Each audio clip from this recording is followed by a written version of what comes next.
Oh, yes, it's not over yet. Jimmy Kimmel just managed to humiliate Donald Trump again, and this time, he's also taking aim at J.D. Vance. And for some reason, that is just so satisfying to watch. Welcome to Occupy Democrats. I'm David Reddish. And yes, I'm wearing the same shirt I wore yesterday. I saw a lot of you in the comments asking where you could get it. It's by Barabbas. I'll add a link in the description. On to our story. As you probably know, comedian Jimmy Kimmel became a flashpoint in American politics 2 weeks ago following his showing a clip of Donald Trump that made him look self-serving in the wake of Charlie Kirk's murder. FCC Chair Brendan Carr then made threats against Disney, the company that owns ABC, Kimmel's network. Disney then canceled Kimmel's show. Public backlash, however, was wide and swift, which led to Disney reversing course and letting Kimmel return. That our government cannot be allowed to control what we do and do not say on television, and that we have to stand up to it. I've been hearing a lot about what I need to say and do tonight, and the truth is, I don't think what I have to say is going to make much of a difference. If you like me, you like me. If you don't, you don't. I have no illusions about changing anyone's mind, but I do want to make something clear because it's important to me as a human, and that is, you understand that it was never my intention to make light of the murder of a young man. I don't think there's anything funny about it. I posted a message on Instagram on the day he was killed, sending love to his family and asking for compassion, and I meant it, and I still do. Nor was it my intention to blame any specific group for the actions of what it was obviously a deeply disturbed individual. That was really the opposite of the point I was trying to make, but I understand that to some that felt either ill-timed or unclear, or maybe both. And for those who think I did point a finger, I get why you're upset. If the situation was reversed, there's a good chance I'd have felt the same way. I have many friends and family members on the other side who I love and remain close to, even though we don't agree on politics at all. I don't think the murderer who shot Charlie Kirk represents anyone. This was a sick person who believed violence was a solution, and it isn't. Ever.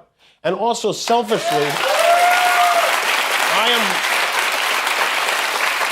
am a person who gets a lot of threats. I get many ugly and scary threats against my life, my wife, my kids, my coworkers because of what I choose to say. And I know those threats don't come from the kind of people on the right who I know and love. So that's what I wanted to say on that subject. For more on Kimmel's triumphant return, see our other videos here on the channel. And for more of Kimmel getting savage with Trump, stick around. Kimmel's return also led to his best ratings in years, with 6.2 million people watching live and a whopping 26 million people watching his opening monologue on YouTube in the first 24 hours after its posting. That is also a huge affront to Donald Trump, who, as we all know, having come from reality television, cares about ratings more than anything else. That's why he continues to stock his administration with people who, quote-unquote, look good on TV, rather than, understand how to do their jobs or are effective in doing them. Again, see our other videos for more. With Kimmel having returned, and given the circumstances of his suspension, it would be easy for him to stop commenting on political matters and keep his humor safe.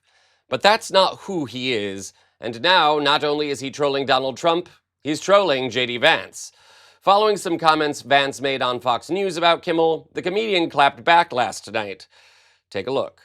Meanwhile, Vice President Maybelline was making the rounds, attempting to defend his boss and the chairman of the FCC with a new fairy tale even a 5-year-old wouldn't believe. Celebrities are rallying to his cause, saying this is a First Amendment assault being carried out by the FCC, Brendan Carr, and by the President of the United States himself. And to that, you say? Well, there are two things. First of all, I'd like them to tell me exactly what Brendan Carr did to have Jimmy Kimmel taken off the air, because number one, he is currently on the air, and to the extent that he isn't in certain stations, it's because he's not funny and because his ratings aren't very good.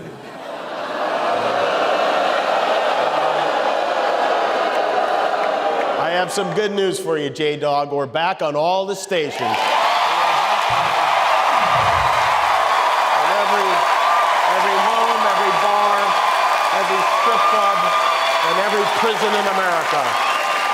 But, sorry, I didn't mean to interrupt your bullshit Go on. There's something else that's important here, Laura, which is that these broadcast companies, ABC, NBC, CBS, they enjoy the public airwaves because they serve the public interest. So I actually think that we should be having a conversation about whether these companies are serving the public interest. That's actually totally separate from the Jimmy Kimmel issue because nothing happened to him. He's currently on the air, and to the extent that he's not, it's because advertisers don't like him because his ratings aren't very good. My ratings aren't very good. Last time I checked, your ratings were somewhere between a hair in your salad and chlamydia. In 3.5 years, I'm not the one who's going to be doing mascara tutorials on YouTube. How did we wind up with a president and a vice president who wear more makeup than Kylie Jenner and Lady Gaga combined? You know, I often refer to Vance as a racist Care Bear rather than a guyliner spokesperson. Yes, I said guyliner. Look it up if you don't understand the term. I refer to him as a Care Bear rather than a guyliner spokesperson because lumping J.D. Vance in with the punks and goths of the world would probably be enough to make those subcultures dissolve. And the world needs goths and punks. We should also mention at this point that entertainment site Dark Horizons reports that more than 1.7 million people canceled their subscriptions to Disney's services, which include ESPN, Disney Plus, and Hulu, over the Kimmel affair. The site also notes that Disney posted price increases the same day Kimmel was suspended, which was maybe not the best business strategy. But back to the matter at hand. Kimmel has won in his struggle against Trump, Vance, Carr, and their zombie army, and that is no small feat. No doubt Trump and Carr will continue to try to intimidate companies and comedians that dare make fun of him, but if Kimmelgate offers any indication, that will backfire, both with the media under assault and with the American public. USA. This is Occupy Democrats.